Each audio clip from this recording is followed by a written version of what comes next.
Hey everyone, my name is NilaFomby. I am the youngest child of NilaFomby.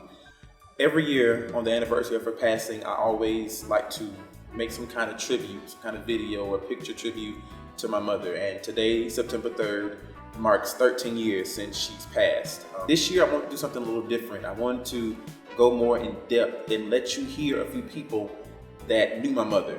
So, Ms. Tara, tell me, what's your favorite memory of my mother? Well, there's a lot of memories that I have of your mother, but the one that, the last memory that I have of your mother is we attended a funeral here at the church. Not really sure, I can't remember whose funeral it was, but I remember I was sitting in the balcony and Nila came from work.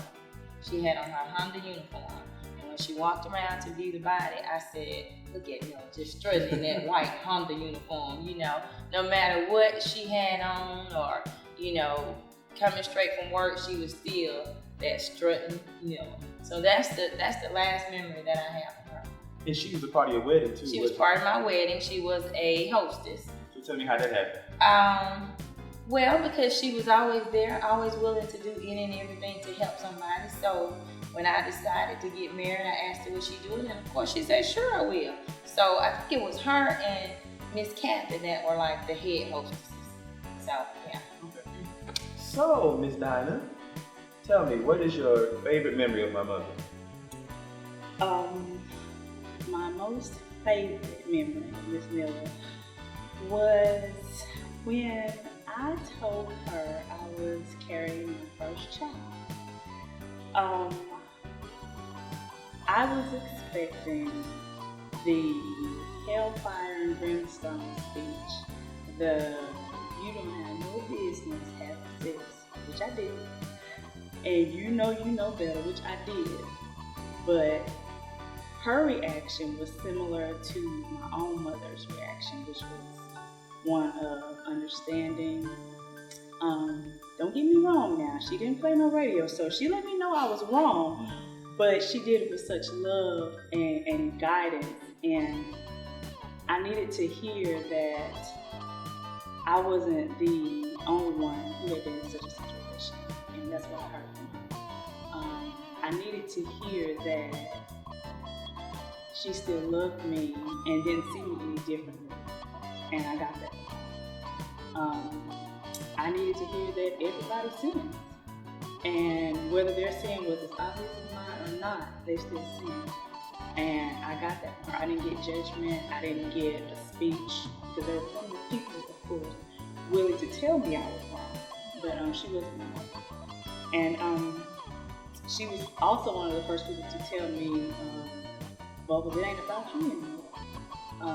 Now everything you do has got to be for your child. It's not about you and what you want to do. Because of course there were people who would tell me things like, you wanted to be a nurse, you're never gonna make it to nursing school with a baby on your hip. But Miss Miller told me, if anybody's gonna make it, you will, because you have to read, you have to make it out. And her words have been one of the guiding principles, that it's not about me.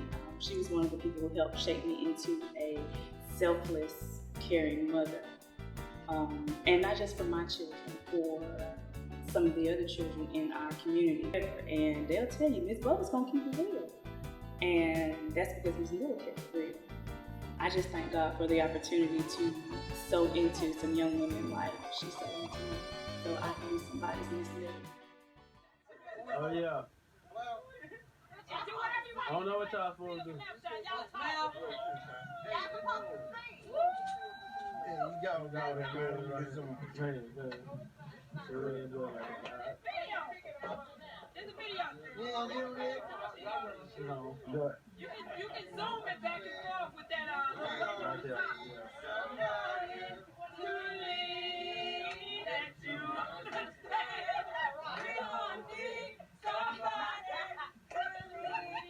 Come on, that'll work.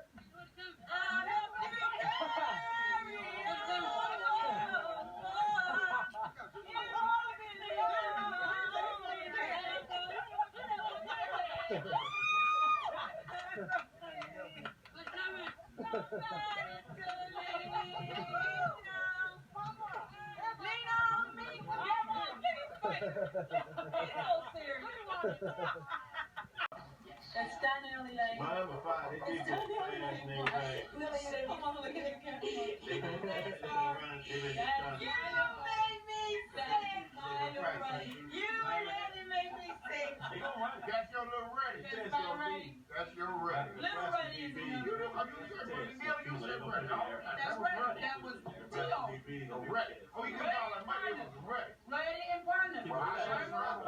They got to keep my image And this is ready. That's ready, Junior.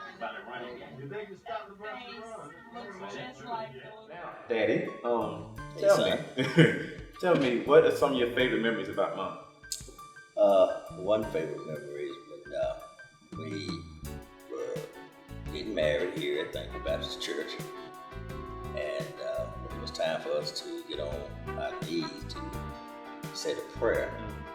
Well, I had surgery on one of my knees, and that's the knee that I landed on first, and I liked the fell to the side. She laughed, but then I got on the other knee and everything was okay. The other memory basically is of her just being dedicated to her family. Her pride was her two boys, you and Tio,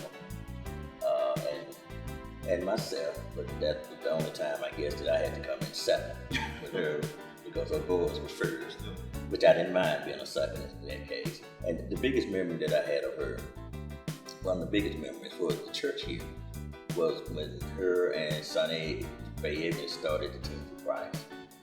And they asked me to join them in helping the teens of the church. And she was more of a mother to all the cheerleaders that was here. And once I got on board, then I guess I became the father of the cheerleaders here. But it was because of her. Because at the time I wasn't as involved with the church. I was just a member of the community church. And so she started me being active for the Team for Christ. So that was very big, and to this day, Team for Christ is still in existence. So that was very successful. So what other memories do you have of Mom? One memory I had was when you was a baby, and we had your first birthday party, and she was taking care of everything around the house, and myself and Tio was basically supposed to be watching you, and somehow you got away and you fell off in the backyard and bumped your head. Fell out the house. Fell out the house. Fell out the house. Who falls out the house? Yeah. Yeah. And you fell out the house, and she didn't like that, and she got on me, got on Tio, and you ended the day with a big knot upside your head on your birthday. I see the knot that went down. Yes, 22 years later, I think if the knot was still there, we got a problem. Right. Okay. So how long were y'all married before Mom had 12 and a half years. How long would we be married? married? 12 and a half years. 12 and a half. And those were wonderful years. Well, Byron is my best friend, and he's also my pastor. Okay, Byron, what is your favorite memory or memories of my mom? Miss Miller. I remember when we were young, of course, being in Teams for Christ. I was actually too young to be in Teams for Christ at the time, but, and we had a party at the Family Life Center. And they had a lot of, it was a lot of rap music playing and all that kind of stuff. And they had fought for us to be able to have that kind of music playing at the Life Center. And so, they were so excited about the party. All the teens were excited. A lot of people were there, but everybody was kind of sitting around. And so, the main memory of Ms. Miller that I have is that I remember her coming out of the kitchen area into where the party was and running up to the DJ, smacking the table and telling him to cut it off. And so everybody was kind of shocked because they didn't know what she was about to say. And she was like, oh no, y'all in here for a party. Y'all wanted a party. You're excited about a party. So you know what? You ain't finna sit down while this music is playing. Y'all gonna get up and dance. And so everybody got up, the DJ turned the music back on. And I remember her going around the room and stacking chairs so nobody could sit down. Yeah. I remember that. I remember that. So you're the pastor now. Yeah. Of Thankful Baptist Church. How long? 2 years. 2 years. 2 years going on 75, right? That's what it feels like. And I think I've always said I really wish my mother could be here to see this, especially you being a product of Jesus Christ, and to know that you are now leading this church. I know she would be extremely happy. I know she's happy. I know she's pleased, and I just really wish that she could be here to see that. You said that you had a memory of the funeral. Yeah, I was like 11, I think, at the time, and I don't really remember much about that day, except that was the saddest I had ever seen, like so many teenagers in one place. To see so many people who she had nurtured, she had taken under her wing. I remember she used to like take the time to go get people off the streets and bring them to church and the Teens for Christ and that kind of thing. And I remember sitting in the corner over there actually at her funeral and to witness that was the first time I had ever seen my brother cry. And that just did something to me to see so many of the guys that I looked up to be broken down by her death, when it, of course, at that time was something I really didn't understand.